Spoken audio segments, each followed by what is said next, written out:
Hello, everybody in the world, in Australia, if you're here in the US, wherever you're at, welcome to this show. Welcome to Ambitious Minds. Welcome to what Vanessa and I are going to be doing.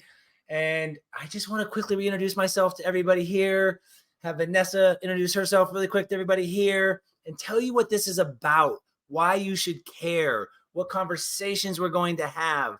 So, by way of introduction, I am James Kelly. I hold a PhD in consumer psychology. If you don't know what that is, it's really just me caring about why, when, how, and how much you buy from a consumer perspective, but bigger than that from a psychology perspective. I'm a book author of the book, The Crucible's Gift, 5 Lessons from Authentic Leaders That Thrive in Adversity. And like Vanessa's book, and I'll let her introduce herself around that, I interviewed a ton of executives from Google to entrepreneurs to get their story of adversity, which is today's first topic. But before I dive into it and tell you kind of what this is about, Vanessa, please come in, introduce yourself to the audience, to yourself. Go. Thank you. Thank you. Good morning, everybody, and thanks for joining us. So excited to be here. Organizational psychologist and high performance coach, and recently wrote a little book called Unreasonable Ambition, figuring out, working with so many leaders all around the world, looking at how they were responding to current challenges in an ever-changing context, which feels like we're on overdrive right now, and wanting to share with the world kind of my views, my psychological techniques and thoughts around how do you actually navigate this pretty crazy VUCA with an extra A, accelerated experience that we're having in life and at work, and actually get through it in one piece. And if you can, create the life that you want with confidence and courage. And so that's what we're really going to be focusing on in our work together and speaking with Dr. James Kelly, of which the first topic, of course, is adversity. But I'll leave that to Dr. James to actually introduce today. So very excited to be here. And thank you so much for joining us. So, okay, here's what you guys are in for. Vanessa and I spoke with her wizard woman in the background, Carrie, who helps us out. And we are going to break down what we're talking about into really seasons. We think this is better. And so the season you're entering into now isn't winter if you're in North America or summer if you're down in Australia. It is adversity. And so in the first episode, this is titled Learning to Love Adversity as Your Secret Weapon. This will be a 6-episode season on adversity. Each week will be a different topic. Throughout this process, we'll bring on different guests. So Vanessa interviewed a ton of individuals. She'll bring on a couple of those. And as a teaser, the last episode of this 6-episode season, I'm going to bring on Warwick Fairfax. Now, if you don't know Warwick, go Google Warwick. He is from the Fairfax media, really empire back in the 80s and 90s. And he had a horrific fall from grace. I mean, it was rough. And he's going to come on and talk about that in the final episode of the season. But to kick today off, as I said, today's episode is Learning to Love Adversity as Your Secret Weapon. So let me start to unpack what that means. And Vanessa, you're going to jump in whenever you want to add value. I'm going to ask you questions. We're going to powwow back and forth. So remember, individuals, please ask questions at any time. Carrie, our wizard woman in the background, will feed us the questions. Each episode, by reminder, is also only 30 minutes. We want to respect your time, your energy, and what you have going on in your life as well. So we want to hit the topics, hit them quick, and hopefully add a ton of value in your day and your week. One last final bit, and then I'll stop and we'll just dive right in, is that also after every episode, between Vanessa's work and my work, we're going to drip you some content that you can practice, work on, use, something that's of value for you. If we're not adding value, then we're not doing our job as co-hosts of this show. And so with that, thank you. Vanessa, are you ready? Because now we're already down to about 20 to 25 minutes to talk. I'm ready to go. Let's hit it, James. Let's do it. I'm tired. I think I'm done. I think that was a super high energy start for me. Okay, so going back to the topic of the show, learning to love adversity is your secret weapon. in my book, and this isn't a promo about our books, but I'm going to bring some stuff in, add some value from that, and we're going to talk deeper and kind of unwind it. There's a role that adversity plays in all of our lives. I mean, Vanessa can have very raw stories. I can have very raw stories. And one of the aspects of this show is really our vulnerability as human beings that we bring to the table. And I think that's a really thoughtful, impactful experience for you, the audience, as well. So, Vanessa, I'm going to kind of jump into this concept in my book that I talk about, which is around different types of crucibles. When we think about crucibles, these are really adversity moments. And when I interviewed all these executives, and it was like between 120, 150 that I did, it was 120 in the book, and I did another 30 after the book was written. There are some real themes that I found. And what I found from a psychological perspective is that so many of these leaders moved from it happened to me to it happened for me. And the reason why that's so powerful, and it's just a simple proposition, but it's the way that your mind is framing this adversity moment. So, Vanessa, I'm going to kind of start with a question to you, and then we'll come back around.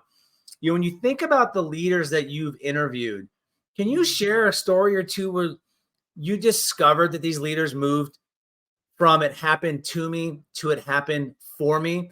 And what was that journey like, perhaps, if you kind of get some detail around that?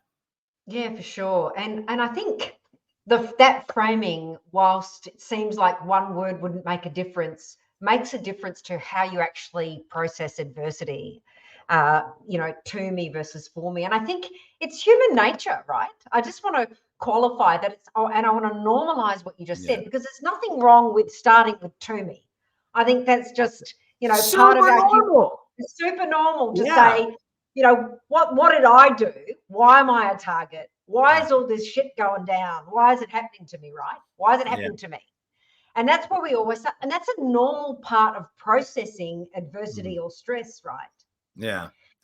It's not until you work through it, though, and get to the other side that you realize, and this is why we talk about the benefit of retrospect, that you realize that everything you went through in that moment, every way in which that you were tested, has brought you to a better place today. But of course, you don't feel like that in the moment. It's only when you look back on it a few years later, or for some people, decades later, you say, oh, that's why that happened.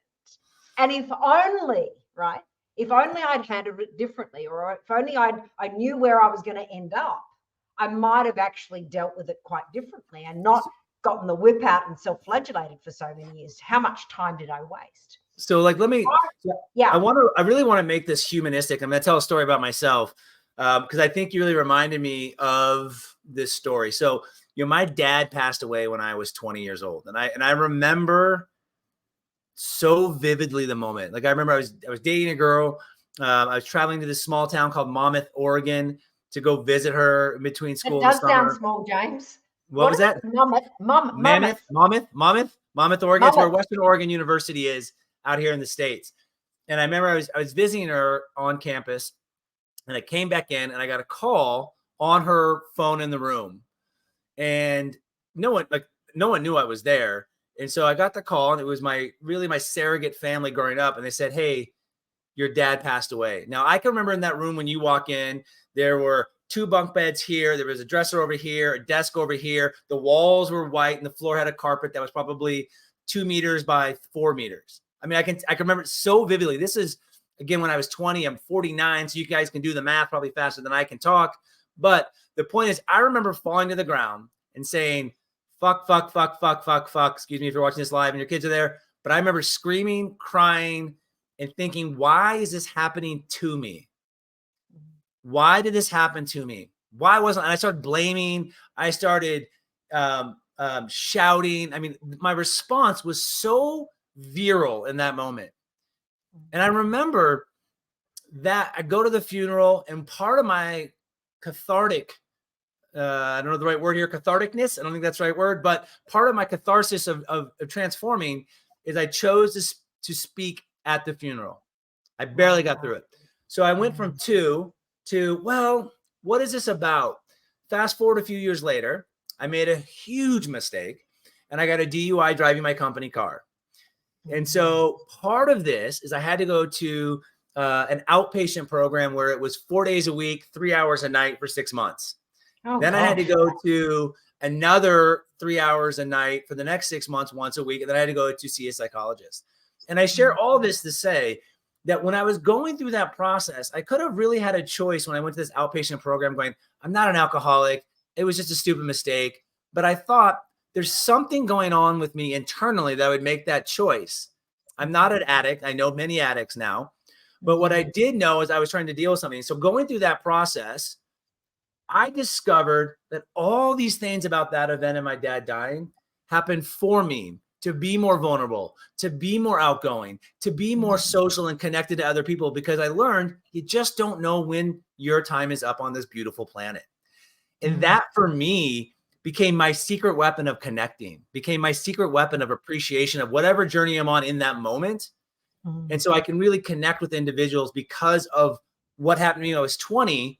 But what I realized when I was 24, I'm going from that to me to for me. And I think That's a major moment, James. And yeah, I think what's so beautiful about your story, and where sometimes people misfire, right, is that you're able to actually see and understand the lesson in that. You did the thinking and you did the work to appreciate what had happened to you and also what it meant for you moving forward. You've made very different choices as a result of that experience, and you've actually used the adversity as lessons for your life and to create a better version of yourself. And I think that's the point of this, isn't it? Why one of the reasons why we're talking about adversity as a secret weapon is you can't always anticipate what's going to happen to you in life. Stuff happens to all of us. You know, life is not a bed of roses. It's ups and downs. It's a roller coaster ride. But it's what you do with those moments that makes the difference, of the choices you make after that. Yeah. How that actually drives your next decisions and the learning that you make. And I think, you know, what's really interesting to me, and I'll share, I don't usually share personal stories. I'm trying to get better at it. I think because I'm so often on the other side, right? It's an occupational hazard. But this is part of this coming forward to our beautiful audience and listeners, is it's time for me to actually show up and talk about myself as well, right? Which is a new thing for me.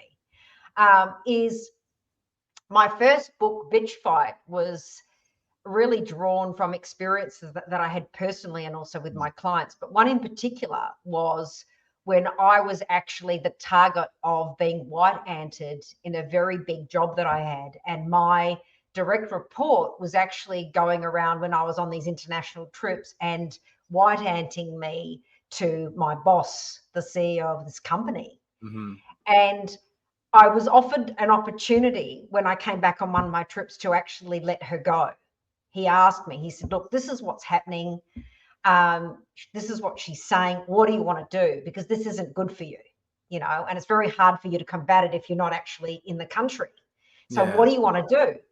And I, being the nice girl, not wanting to get labeled with the dreaded bitch tag, said, oh, you know what? She's just having problems at home. I just will let it go. I'm sure she'll come good.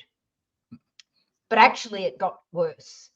And it got to a point where she had white-handed me so much and told lies that when I came back from one particular business trip, I was actually called into question, and it was a disaster. And I So left. in that story, I'd love to ask you a question. You know how I go, Vanessa. I get really curious. So I'm going to ask you a question about that story. So as that's happening, how in your mind are you justifying that tension point of knowing my intuition and the reality of the moment? Meaning, like, what's really happening to you? Look, what I talk about is I knew that she was actually misbehaving, let's say, but I didn't want to step into it, and I was very, very concerned about being seen as a horrible woman. And so that concern and my public perception was driving the decision I made around whether I kept her on or not. I was more worried about being labeled as a bitch than I was about actually being courageous and making the very tough decision of letting this person go. And guess what? It bit me in the proverbial. So what was that about? I'm curious about that emotion behind worrying about being seen as something you don't want to be seen as? Is that a control? Is that an image thing? Is that a Definitely. fear Definitely. thing? I think, and I don't want to speak for all women, but certainly Sure. at that time, and here's the learning for me, which I'll get to in a second through that adversity, because it took me years to get over it, is, I wanted to make sure that I was seen as nice, right? As women, sometimes you want to keep harmony, even if it's false, and be seen as nice, and loved. I wanted to be loved and liked. Yeah. And popularity and being loved and liked was more important in that It moment builds than you up, right? making It a tough builds you leadership up. decision. Yeah. Yeah, Like it builds you absolutely. up. Yeah. It built me up. But what ended up happening is it backfired. My inability to be courageous in that moment and do what I knew was right because I was too afraid of not being liked led to me basically resigning from that organization in the end and saying, look, I just can't work here anymore. And other reasons as well, but and then her actually going into my role when I left. So it was really a really big leadership lesson and a very tough one for me, and one that I've beaten myself up over for years later until I did the work to figure out, well, how does that make me better? And so now it's really, I always laugh because people say, Vanessa will tell you where it's at, even if you don't want to hear it. You know what? I wasn't always like that, James. So has that become your secret weapon almost? Like your ability to be pretty direct? Yeah. Definitely. Like, I know you well enough to think like your directness isn't brutal in a derogatory sense. It's in an honesty sense, in a self-respecting sense in a lot of ways of hey, I respect myself enough and I respect you enough to say, this is what I'm seeing and this is what the evidence is telling me. That's kind of what I'm hearing when I think about that experience and that superpower it kind of gave you. Absolutely. You would think I'm Italian with all these hand gestures I'm making. Yeah, I know, right? Yeah. No, it empowered me. That adversity, and that was really tough, that experience for me. But that adversity empowered me to be a better leader and to make better decisions, but also to find my strength and say, you know what? I'm not going to let that happen again. I need to speak up. And I found my voice in that moment. As tough as it was, I found my voice and I ended up returning home to Australia and starting my own company a few years later. And I don't know that I would have done that. I probably would still be in Canada right now. So that experience had a forcing function on my evolution. Yeah. Well, and I think that's what life's about, right? So you combine, Vanessa, you and I probably got about 90 years of experience, age-wise, give or take. I'm going to say you're 30. I'm probably closer to 70. So we'll combine that in there somewhere. But like what I found, in my research is that when we think about this notion of adversity, and for me, I call it crucibles, right? And crucible is, in a definitional sense, is when two things are pressed together to form almost a new material. And what I found when I looked at these different leaders and through the research is I labeled 3 different types of adversity moments. And for each person, they're a little bit different because it depends on where you're at on your journey. And so, the first one I titled the bizarro adversity, right? And so this is really about being in a new situation that is not your norm, not your ethos of where you would be in your life, right? And so for me, an example of that would be moving to the Middle East with a family of 4 from Philadelphia. So it's not so crazy where it's a to me, for me movement in terms of thinking, but what it is for me is I don't know how to speak the language. I don't know what the roads are. I'm uncomfortable, but it's kind of bizarre and it's kind of otherly world-like, but it's manageable and it's not too high stress for me. Then you move on to the next one, which is forced break, crucible. And this one is when individuals are forced to hit a pause in their life. Things like divorce, things like a death in the family, things like getting unemployed for a long period of time.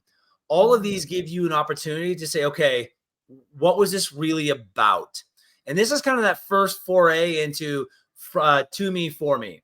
So if I get divorced, why this happened to me? What I found, that's a big one, right? That's a big one. That's a big one for many of us. I mean, I was divorced. I'm married again now, but I think the divorce one is a big one. That's a tough one with that people face in terms of reframing their life and depending on how it ended as well, right?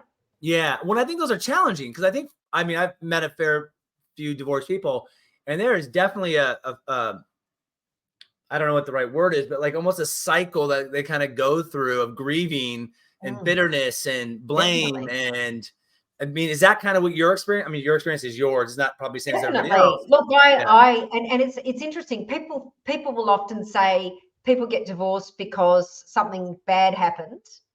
You know, there was some terrible thing that happened. Or, you know, whatever. My personal situation was that I actually absolutely loved my ex-husband, but I realized that we were incompatible and we wanted different things. I wanted children, he didn't. And that came out later. And so what Yeah. was I going to do? You know, it was I left my husband, but it wasn't because I wasn't in love with him. It was the toughest thing I've ever had to do. But, you know, with that comes finding yourself again, you know, Yeah. refining your identity. What does life mean without this person? Because I actually really loved him. And I hadn't anticipated a life without him, but I had to make a choice. So divorce happens for different reasons, and it does require a huge reframe. Sometimes if you're escaping from a tough situation, that actually is almost easier to process, I think, in a way, because there's a really big cataclysmic nudge where your survival is on the line, right? Yeah. Yeah. Wasn't the case for me. But and I think you're probably more the exception than the rule in that Yeah, category. possibly. You know, I know for me, like thinking about this forced break crucible, you know, I recently left a startup that I founded and I invested a ton of money into, and it's still going. But for me, and I'll get to the last one in a second, it's given me an opportunity to reframe what I really wanted, what I didn't want. And it's given me this break that I had to really reflect on my role and what went wrong on the team. And I really had to reflect on my strengths that I didn't realize I had and my insecurities that were out front in a lot of things that I did. And I mean, I remember we didn't get into a startup competition that I was like, I put all our eggs in the basket. And I was in my closet crying, like, what the F is wrong? Why is this not working? And like, having this break for me is like put things in a much better perspective in terms of the world. And I think, you know, we share these stories, Vanessa, because for many people, they've gone through these things and they're all kind of at different levels, whether it's this bizarro, like I'm moving countries and it's a bit crazy, whether it is these forced breaks. It's the last one of the group here, which is what I call the avalanche crucible. And this is when the whole world feels like it's caving in on you. Yep. And you feel like it's against you. Yep. And this that's so common, right? Yeah. Yeah. There are very few people on the planet. And here's the thing about adversity. Don't feel special. Don't feel like it's just happening to you. There is don't look at how people show up on social media and on TV and think that their life is bliss, because it ain't. You know, and I think that's probably one of the reasons why I also wrote my book, because I think getting to work with some very public figures, and not all, but some very public figures, they're human beings. Yeah. You know, they go through major life stuff as well. Their fall, though, from grace is much mightier, though, because they're out there. You know what I mean? But you know, I think about COVID, and this may be a bit of a controversial view, and everything that the world has been through with COVID, and you know, not taking away from the fact it was absolutely horrendous, but I had restored faith in humanity when I watched how we dealt with COVID as a race. And what that alerted me to the fact was that I have seen the most extraordinary, as a race, feats of adaptiveness and evolution because of the forcing function avalanche of COVID. We as a race have shown to ourselves, have shown to each other, that we are capable of evolution and transformation at an accelerated rate.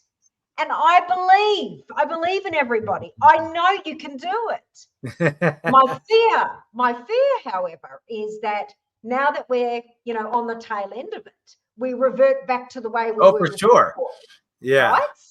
And well, because human behavior is elastic. Human behavior is elastic, right? We'll stretch and we'll come back.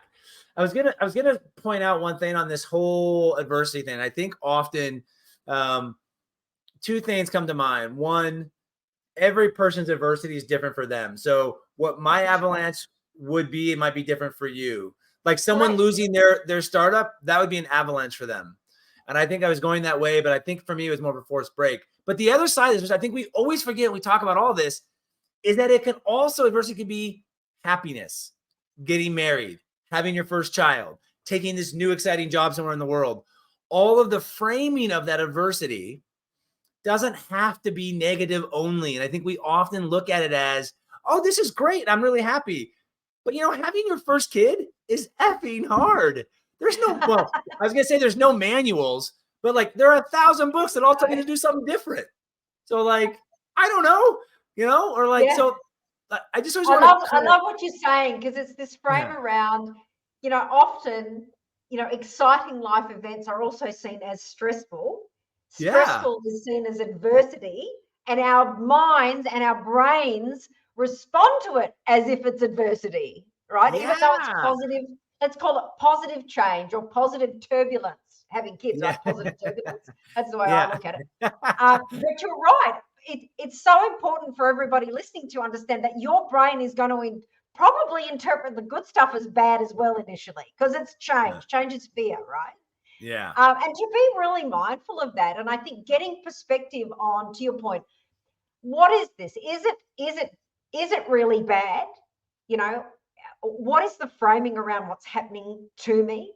What could the silver lining be of this?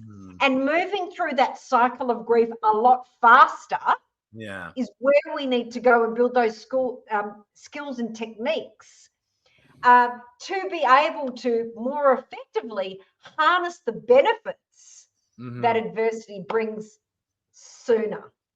Well, and I think I'm going to add to this. I think often people are ashamed of their adversity, and Definitely. that role of shame is a paralyzer to have conversations with other people who probably have been through something similar on some spectrum that can have some empathy for you.